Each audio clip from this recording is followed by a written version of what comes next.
Assalamualaikum warahmatullahi wabarakatuh.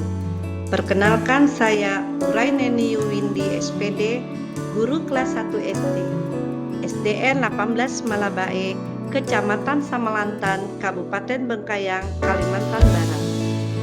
Pada kesempatan kali ini saya akan memaparkan hasil refleksi aksi 1 pada modul motivasi dan merdeka belajar. Adapun tujuan pembuatan video saya ini, tujuannya yaitu 1. Untuk refleksi terhadap kegiatan pembelajaran yang telah dilakukan. 2. Untuk berbagi pengalaman kepada rekan pendidik lain terhadap apa yang telah dipelajari dan diterapkan dalam kegiatan pembelajaran. Melalui modul motivasi dan semangat belajar, hal baru yang saya pelajari tentang motivasi dan semangat belajar adalah bahwa motivasi adalah dorongan dari dalam diri untuk mengerjakan serangkaian aktivitas untuk mencapai suatu tujuan. Motivasi jadi kunci karena motivasi adalah energi yang dibutuhkan dalam mengembangkan dan melaksanakan strategi apapun untuk mencapai tujuan. Sedangkan merdeka belajar yaitu salah satu upaya kemerdekaan dalam berpikir dan berekspresi. Pada dasarnya program Merdeka Belajar memiliki tujuan untuk memerdekakan guru dan siswa. Ini sejalan dengan semangat Ki Hajar Dewantara yaitu memerdekakan manusia khususnya dalam hal pendidikan. Kemudian, bagaimana dampak Merdeka Belajar terhadap guru dan siswa? Adapun dampak positif pada guru yaitu 1. Tahan terhadap stres. Yang dikandung maksud adalah dalam Merdeka Belajar dapat mengurangi beban guru seperti disederhanakannya RPP, dan guru dapat berekspresi dalam menciptakan kondisi belajar yang menyenangkan. Kedua, meningkatkan kinerja. Bahwa Merdeka Belajar juga dapat meningkatkan kompetensi guru dan mendukung inovasi guru dalam mengajar sehingga dapat meningkatkan kinerja guru. Untuk dampak positif terhadap siswa yaitu 1. Tahan terhadap kesulitan. Pada Merdeka Belajar, siswa diberikan kesempatan untuk mengeksplorasi dan mengekspresikan minat belajarnya. Hal ini bertujuan untuk membentuk siswa dengan jiwa, kompetensi, dan berkarakter yang baik. Dan juga setiap siswa dapat menemukan apa yang mereka suka dan apa yang mereka ingin kembangkan. Dalam penerapannya, Merdeka Belajar bertujuan untuk mendorong siswa belajar dan mengembangkan dirinya, membentuk sikap peduli terhadap belajarnya, mampu mendorong rasa percaya diri dan keterampilan, serta mudah beradaptasi dengan lingkungannya. Sehingga dengan Merdeka Belajar dapat membangunkan minat dan semangat belajar siswa. Yang kedua, meningkatkan capaian belajar. Melalui Merdeka Belajar, peserta didik mendapatkan hal-hal positif lainnya, seperti skill, karakter yang tertanam baik, hingga pola berpikir logika terampil, dan beretika yang baik, sehingga dapat meningkatkan capaian pembelajaran. Selanjutnya, bagaimana lembar aksi 1 membantu saya untuk melatih motivasi? Ada 2 hal yang saya lakukan. Pertama, praktik bersama guru, dan kedua, praktik bersama peserta didik. Praktik bersama guru seperti memetakan kebutuhan sendiri, menyusun tujuan mengajar, dan strategi umpan balik berkelanjutan. Sedangkan praktik bersama peserta didik, saya melakukan asesmen diagnostik, memandu peserta didik menyusun tujuan belajar, dan strategi umpan balik berkelanjutan.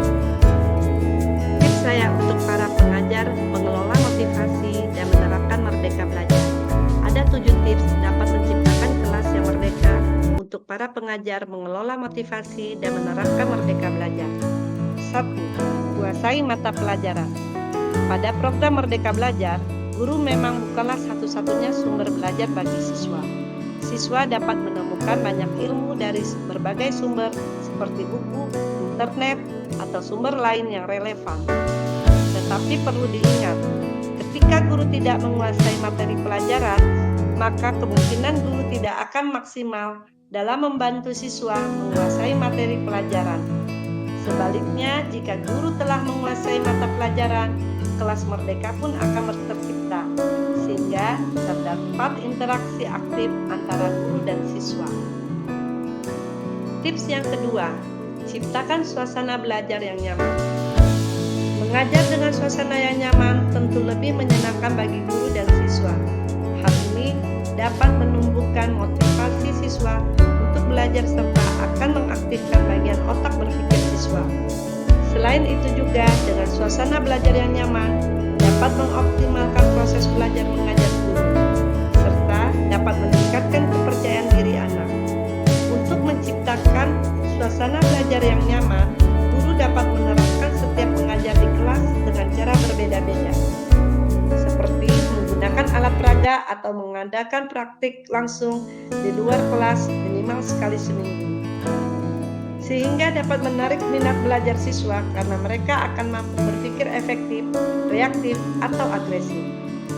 Tips yang ketiga, disiplin dan bertanggung jawab. Saat guru ingin menjadi sahabat bagi siswanya, maka guru harus bisa menempatkan dirinya sebagai figur dalam berdisiplin dan bertanggung jawab. Untuk mengajarkan sifat disiplin dan bertanggung jawab pada siswa, guru dapat melibatkan mereka dalam menciptakan atau membuat kesepakatan dalam menerapkan kedua sifat tersebut dalam belajar. Contohnya, membuat peraturan atau tata tertib kelas melalui hasil musyawarah bersama sehingga menciptakan kelas merdeka. Tips yang keempat, mendidik dengan hati. Guru bukan hanya sekedar profesi semata, tetapi sebagai pengabdian dan ibadah. Pendidikan yang diberikan guru untuk siswanya tidak terbatas oleh ruang dan waktu. Maka guru harus tulus dan ikhlas dalam mengajari siswanya sepanjang waktu. Perlakukan siswa sebagaimana anak sendiri. Jika mereka melanggar aturan, maka berikan hukuman yang bertujuan untuk mendidik. Ketika semua itu sudah dilakukan, maka mereka dapat merasakan kasih sayang yang kita berikan. Mendidik dengan hati merupakan solusi melahirkan generasi yang baik, bermoral, dan berkarakter. Tips yang kelima, ramah dan selalu tersenyum. Saat guru memberikan batasan kepada siswa agar mereka berlaku sopan, bertanggung jawab, dan disiplin, tetapi tidak lupa untuk bersikap ramah dan selalu tersenyum kepada siswanya. Guru harus melakukan interaksi dengan siswa atas nilai cinta dan kasih sayang untuk melahirkan keharmonisan.